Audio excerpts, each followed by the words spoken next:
শিক্ষা জাতির মেরুদণ্ড, কিন্তু এই শিক্ষা অর্জন করতে যখন নিম্নবিত্ত মধ্যবিত্ত পরিবারের মেরুদণ্ড ভেঙে যাওয়ার অবস্থা, তখন এর জাতি কিভাবে শিক্ষার মূল্যায়ন করবে? বিশ্ববিদ্যালয়ে ভর্তি পরীক্ষার আবেদন ফি দিন দিন সাধারণ শিক্ষার্থীদের জন্য বোঝা হয়ে দাঁড়াচ্ছে। ভর্তি পরীক্ষার এই আবেদন ফি কতটা যৌক্তিক হলেও তার পরিমাণ কতটুকু?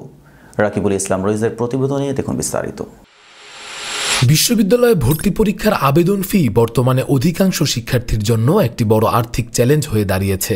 শাহজালাল বিজ্ঞান ও প্রযুক্তি বিশ্ববিদ্যালয়ের বিজ্ঞান ইউনিটের জন্য নির্ধারিত ১,২৫০ টাকার ফি বিশেষভাবে বিতর্কিত। শিক্ষার্থীরা প্রশ্ন তুলছেন, এই অস্বাভাবিক ফি আদায় কতটা যৌক্তিক এবং তা তাদের জন্য কতটা ন্যায্য। যদি আমরা বিশ্ববিদ্যালয়গুলোর ভর্তি পরীক্ষার বাস্তব ব্যয়ের চিত্র দেখি, বিশ্ববিদ্যালয় কর্তৃপক্ষ দাবি করে আবেদন ফি দিয়ে পরীক্ষার খরচ মেটানো হয়। তবে এক সাধারণ বিশ্লেষণ করলে ফি এবং খরচের মধ্যে বড় একটি বৈষম্য দেখা যায়। প্রতিটি প্রশ্ন তৈরিতে আনুমানিক খরচ হয় ২০০ টাকা।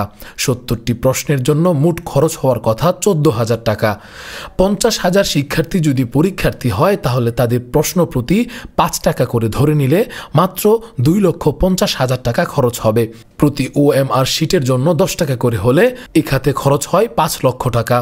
প্রতি ৫০ জন পরীক্ষার্থীর জন্য ২ জন গার্ড ধরা হলে তাদের ব্যয় বাবদ ৪০ লক্ষ টাকা খরচ হয়।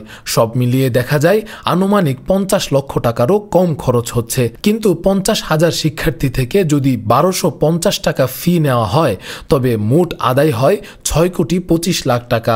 প্রকৃত খরচের তুলনায় প্রায় ৫,৫০,০০,০০০ টাকা বেশি আদায় হচ্ছে, যা শিক্ষার্থীদের কাছে অযৌক্তিক বলে মনে হচ্ছে। শিক্ষার্থীদের অভিযোগ, এই বিপুল ফি তাদের স্বপ্ন বাস্তবায়নের পথে বড় বাধা সৃষ্টি করছে। বিশেষত আর্থিকভাবে দুর্বল পরিবারের জন্য এই খরচ সামলানো প্রায় অসম্ভব। তাদের দাবি, আবেদন ফি ১০০ থেকে ২০০ টাকার মধ্যে সীমাবদ্ধ রাখা উচিত। প্রশ্ন তৈরির মতো খরচ বিশ্ববিদ্যালয়ের বাজেট থেকেই কভার করা উচিত। দরিদ্র শিক্ষার্থীদের আবেদন ফি কমানো বা পুরোপুরি মৌকুফ করা উচিত। গুচ্ছ পদ্ধতি প্রবর্তিত হওয়ার পর শিক্ষার্থীদের আর্থিক ব্যয় ও চাপ অনেক কমেছিল, কিন্তু বিভিন্ন বিশ্ববিদ্যালয়ের এই পদ্ধতি থেকে সরে যাওয়ার সিদ্ধান্ত শিক্ষার্থীদের হতাশ করেছে। গুচ্ছ পদ্ধতি চালু থাকলে একাধিক বিশ্ববিদ্যালয়ের জন্য মাত্র একবার ভর্তি পরীক্ষার খরচে আবেদন করা যেত, যা আর্থিকভাবে বেশ সাশ্রয়ী। এটি শিক্ষার্থীদের সময় ও অর্থ দুটোই বাঁচাতে সাহায্য করত। বিশেষজ্ঞরা মনে করছেন, এই অবস্থায় কয়েকটি পদক্ষেপ নেওয়া জরুরি। ফি এমনভাবে নির্ধারণ করতে হবে যাতে তা শিক্ষার্থীদের আর্থিক সক্ষমতার সঙ্গে সামঞ্জস্যপূর্ণ হয়। একটি কেন্দ্রীয় গুচ্ছ ভর্তি পরীক্ষা চালু করা গেলে শিক্ষার্থীরা কম খরচে ও সহজে বিভিন্ন বিশ্ববিদ্যালয়ে আবেদন করতে পারবে। পরীক্ষার খরচের হিসাব এবং ফি আদায়ের পরিমাণ পরিষ্কারভাবে প্রকাশ করতে হবে। আর্থিকভাবে দুর্বল এবং প্রতিবন্ধী শিক্ষার্থীদের জন্য আবেদন ফি পুরোপুরি মৌকুফ করা উচিত।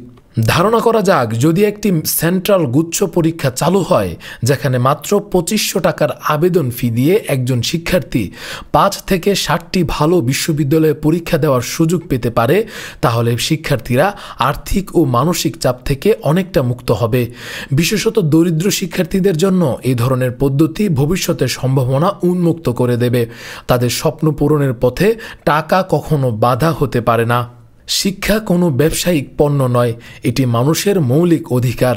যদি শুধুমাত্র টাকা থাকায় শিক্ষার মাপকাঠি হয়ে দাঁড়ায়, তবে সমাজের দরিদ্র জনগোষ্ঠীর স্বপ্ন কেবল অসম্ভব এক কল্পনার মধ্যেই সীমাবদ্ধ থাকবে। বিশ্ববিদ্যালয়গুলোকে শিক্ষার সুযোগ সবার কাছে সমানভাবে পৌঁছে দেওয়ার দায়িত্ব নিতে হবে। ন্যায্য আবেদন ফি এবং একটি সাশ্রয়ী ভর্তি প্রক্রিয়া চালু করা শিক্ষার্থীদের জন্য একটি ন্যায্য, মানবিক এবং কার্যকর ভবিষ্যৎ নিশ্চিত করবে। Rakibul Islam Roiz, face the people, desk report.